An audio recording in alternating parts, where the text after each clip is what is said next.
किसी के बाप का भारत देश नहीं है। जितना भारत देश उनका उससे ज्यादा मेरा है। मेरे पुरखों ने इस देश की आजादी के लिए बहुत बड़ी कुर्बानी दी है।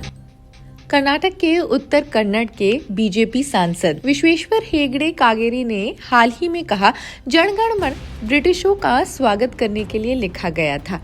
वंदे मातरम को राष्ट्रगान बनाना चाहिए था। तो दोस्तों, आज हम बात करेंगे ऐसे गीत की जिसने स्वतंत्रता संग्राम को आवाज दी, लेकिन आज वही गीत 150वीं एनिवर्सरी पर राजनीति का शिकार बन रहा है। वीर सावरकर जैसे स्वतंत्र सेनानी वो जब आपस में मिलते थे तो उनका अभिवादन वंदे मातरम से ही होता था। वंदे मातरम उन मंसूबों के आगे चट्टान बन करके खड़ा हो गया। जब आंदोलनकारियों पर गोलियां चली तब भी उनके होठों पर वही मंत्र था, वही शब्द थे, वंदे मातरम।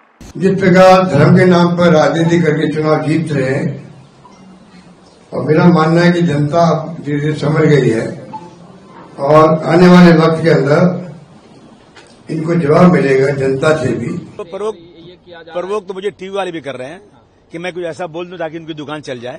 मैं सच बोलता हूं, मैं झूठ नहीं बोलता हूं।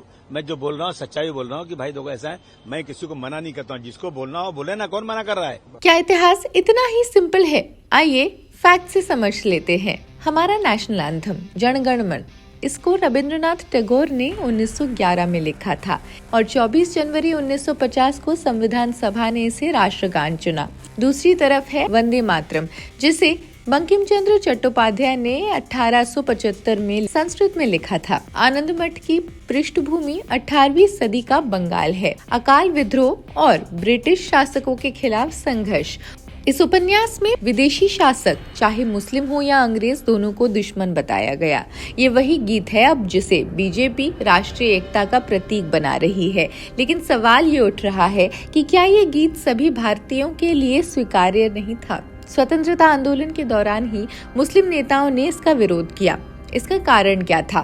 गीत में भारत को एक देवी के रूप में पूजने की बात है और इस्लाम में किसी को अल्लाह के अलावा पूजना शिर्क है। देश प्रेम तो अलग है और इस गाने के मायने भी अलग है। संविधान सभा ने साझेदारी दिखाई। 1950 में डॉक्टर राजेंद्र प्रसाद ने कहा, वंदे मातरम का स्वतंत्रता संग्राम में ऐतिहासिक योगदान है। इसे जनगण मन के समान सम्मान भी मिलेगा। लेकिन राष्ट्रगान केवल जनगण मन बना। वंदे मातरम को राष्ट्रीय गीत का दर्जा दिया गया और केवल पहले 2 छंद स्वीकार किए गए, क्योंकि बाद के छंदों में स्पष्ट देवी पूजा का एक उल्लेख है। अब आते हैं आज की राजनीति पर। बीजेपी सरकार ने वंदे मातरम की इसी एनिवर्सरी को साल भर का अभियान बना दिया है। 4 चरणों में स्वतंत्रता दिवस, गणतंत्र दिवस के साथ जोड़कर स्कूल, दुकान, कॉलेज में इसको एक साथ सामूहिक रूप से गाना कंपलसरी भी बताया। जम्मू कश्मीर में ये विवाद थोड़ा ज्यादा है। डोडा जिले के मुख्य शिक्षा अधिकारी ने आदेश दिया, हर सोमवार सुबह असेंबली में वंदे मातरम गाना अनिवार्य है। तो जनाब, जो लोग शीशे के घर में रहते हैं उनको पत्थर नहीं फेंकना चाहिए। वंदे मातरम को भी लेके आज बहुत कंट्रोवर्सी की। कोई ना, ये फैसले इलेक्टेड गवर्नमेंट पे छोड़े जाने चाहिए। तालीम की वजीर हैं, वो ये फैसला ले सकती हैं। जातीय संगीत फिर और एक सूबे की संगीत बनाना जरूरी हो गई। अभी फिर भी अब 15 साल से सत्ता पे है, अभी तक उनको याद में नहीं आई थी। अभी नया नया बहाना बनाना पड़ेगा, क्योंकि लोग चुनाव में उस तरह की मदद करेंगे या नहीं करेगा, इसमें उनकी भरोसा कम होते जा रहे हैं। तो इसलिए चलो नया नया मुद्दा उठाओ। नौकरी की बात नहीं होगी, अपहरण की बात नहीं होगी। संस्कृति विभाग ने 31 अक्टूबर से 7 नवंबर तक स्कूल्स में संगीत नाट्य कार्यक्रम आयोजित करने को कहा है। अब इसका विरोध भी तेज हो गया है। मुत्तहिदा मजलिस-ए उलेमा MMU ने इसे RSS की हिंदुत्व विचारधारा थोपने की कोशिश बताया।